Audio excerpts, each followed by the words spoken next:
Good afternoon, Wealth Our Way Hold on, Nation. Tank. It is your man, Charles Tank Harris, the founder and chief visionary officer of the financial literacy platform Wealth Our Way, where our motto is wealth is not only for the wealthy. Welcome to episode 13, where we are continuing our conversation on the importance of leverage. Today, I have the beautiful Liz Parris from Loan Depot on with us. And I am just wanting to thank each and every one of you who are live with us as we stream across our Facebook Wealth Our Way page and our YouTube Wealth Our Way page. I also want to give a salute and shout out to Wealth Our Way Nation, who watches this program pre-recorded overnight, over the weekends, or wherever you can get 15 minutes of financial literacy in. And then I got to give much love and a shout out to the Life 101 platform. I had the pleasure of being on a Zoom last night with you cats. Always a great time. I want to thank you for listening to the audio of this program and let you know that today is done with you in mind. We are bringing on a mortgage specialist to talk about the home buying process. And I have to give a special shout out to my nieces and nephew over there with my sis Tashawana. What's going on there, Samuel and baby Q, my people. Just want to shout out everybody for being with us today. So I want to see if we got our technical difficulties knocked out. Liz, can you hear me, love? I can hear you. Perfect. So, you know, you're a repeat offender and guest on the program. We love having you. We love just making sure that we educate the people. I feel as though our programs are always better when I have a guest on to give a differing opinion, talk with a level of expertise that I don't possess in a particular topic. Just to bring you up to speed, I know you are also part of Wealth Our Way Nation and that you watch the recordings when time permits, but I also know you out here making sure people get into their dream homes, so you're busy. Yes. With that being said, this week we've been talking about the importance of financial leverage versus debt and how the two are intertwined. But one of the first things our avid Wealth Our Way top fan, my baby sis Tashawana, brought up earlier this week is that leverage is something that you use. I was explaining leverage is something that you use to purchase an appreciating asset. So her first question was, so is a mortgage leverage? And I said, yes, it is. I said, but we want to talk about what type of leverage we're even talking about. So that's when I said, you know what? I'm going to bring Liz on. She will differentiate, even as we talk about what leverage is, how it differs from when you're buying paper assets like stocks and bonds and going on margin versus the commonplace language of leveraging. Like if I have $20,000 in my bank account, I can go out and buy a $400,000 house. That's me leveraging the 20,000. So I wanted you to hammer down on the whole process of the concept of leveraging, and then just more importantly, kind of give us an update on the mortgage markets. We know rates have been changing rapidly over the first half of 2021. Just kind of bring us home with the knowledge that you bring, let the people ask some questions, and we'll kind of have a conversation back and forth around that, if that's cool. Oh, not a problem at all. Quite a few things pop into my mind as I'm hearing about leverage, and real estate is an incredible opportunity to have leverage. It's just you're going to access it differently. So if you're primary homeowner, meaning you're buying a home, you live in it, you occupy it. If your home appreciates rapidly or aggressively, which we're seeing in this market now with higher price points and sale points, some folk who bought 2 years ago are able to do something called a cash out refinance, where you actually take the equity out of the home, you refinance the entire mortgage, pay off the old one, start a new one, you end up with a new interest rate and a new term. That's one way to leverage equity in your property if you have it.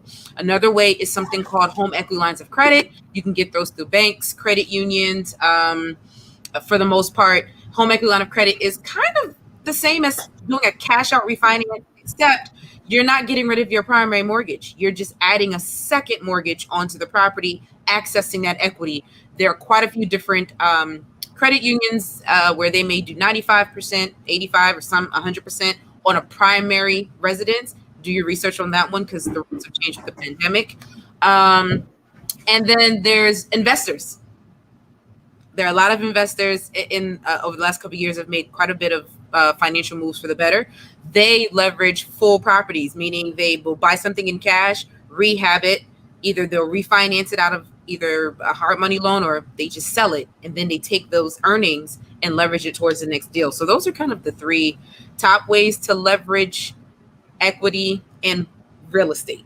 I want to touch on one of the terms that you used. Although we had the home buyers workshop in January, and I shout you out again for the gems you dropped during that process. And I encourage anyone who has any questions about the home buying process, not only to reach out to Liz directly, but definitely go back and listen to the home buyers workshop. There was a lot of good information there.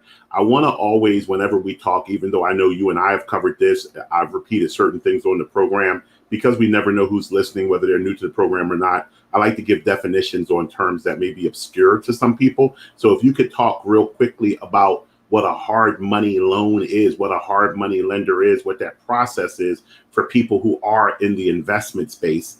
Then after that, I want to take a question from Tamiko that's down in the chat. So let's go with the first thing about the hard money lending. Gotcha. So hard money is lenders are basically private lenders. They have their own source of funds. They have their own requirements. And typically they're lending you money, usually a higher interest rate. You have to put down a little bit more money. Sometimes 20%, sometimes 25%, depends on the relationship you have with that private lender. And they basically issue money to fix up the home. And then you have a certain term to pay them back. That's the summary of it. A lot of investors use it because it's easier. They're a little bit more flexible on credit score requirements.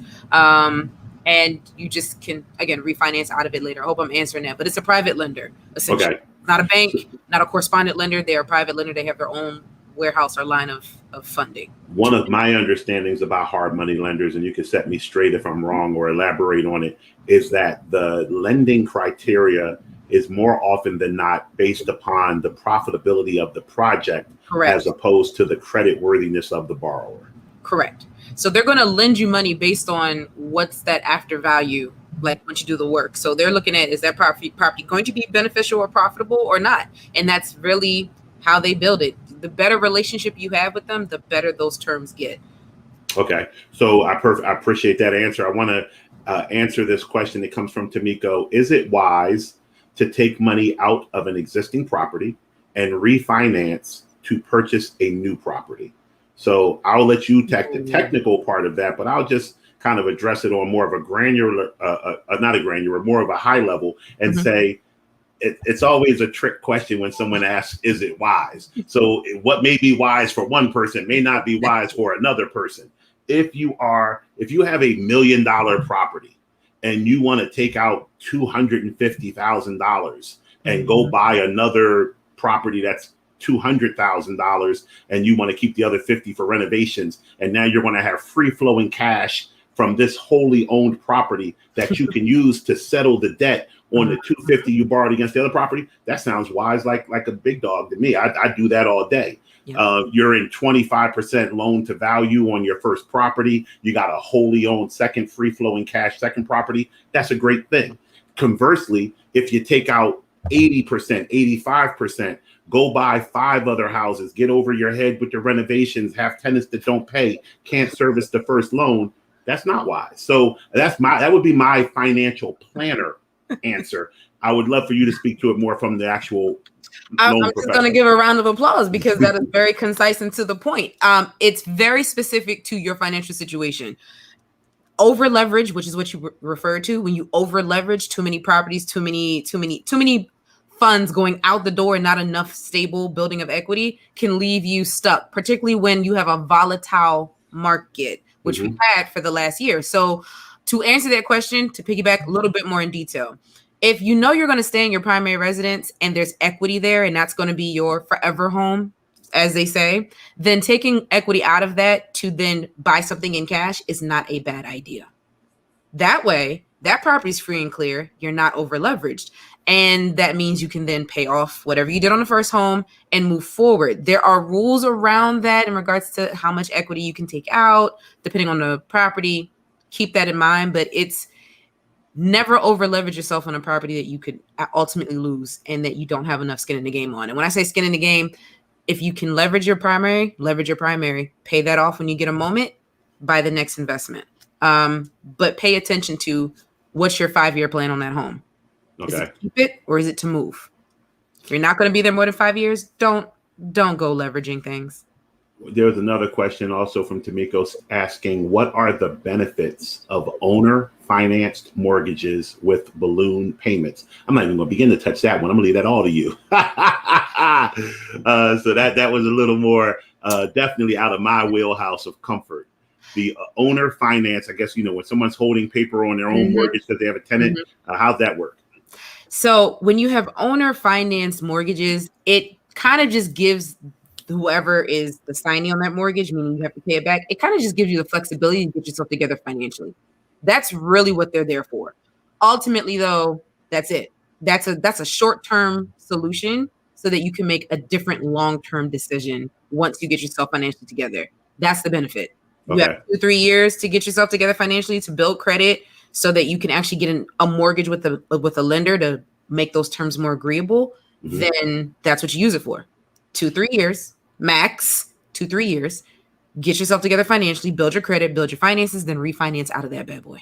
And I could see that also being a benefit to the seller who's holding the mortgage, because maybe otherwise they can't sell this property. So they're going to be creative with their financing. They have what you call a motivated seller who's going to do certain things that normally they wouldn't do because they want to make this deal go through. Yep. But ultimately, you want to get out of that contract. And I say that because anything can shift with the seller's scenario, and that can leave you burned. Okay. Because now you've been paying on this mortgage. It's not technically with the lender. They may have a different financial situation pop up, and all of a sudden it's, well, we're terminating and we're going to sell the home to somebody else. That's why I say it's a short-term plan. Be very specific about your exit strategy out of a seller mortgaged balloon payment situation.